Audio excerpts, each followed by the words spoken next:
سلام عواشركم بروكا. جبت لكم اختي الفلفله مرقده اولا مخلله على الطريقه المكنسيه.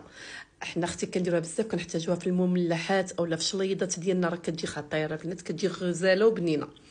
كنشدوا الماء معدينين ماشي الماء ضروبيني، كناخذوه كنزيدوا عليه 2 معالق ديال الملحه حتى ل3، ومعلقه ديال السكر سنيده. هذاك هو السر اللي كيخلي لنا الفلفله كتبقى صحيحه.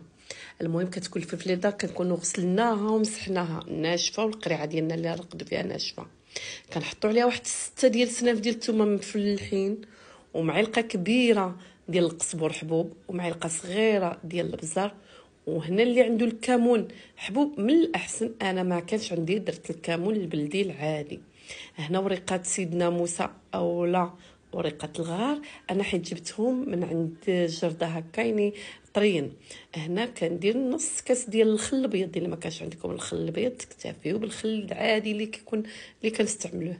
هنا الا فاش ما كفاكمش الماء كتزيدوا الماء وتزيدوا معلقه د الملحه وتكملوا. وإلا ما كفاكمش الماء عاوتاني كما غتشوفوا معايا انا، كملوا بالماء ديال القرعه عادي.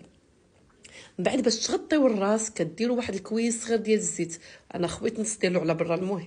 المهم زيت البلديه اولا زيت الماء، زيت الروميه، كما كتعرفوا. المهم الا بقى لكم البليصه ديروا درجه الحامض من الفوق، انا ما بقاتليش البلاصه، كنغطيوها مزيان باش ما يدخلهاش الريح. ومن بعد 3 سيمانات ديروها في المملحات ديالكم اولا في شليضات بالصحه والراحه.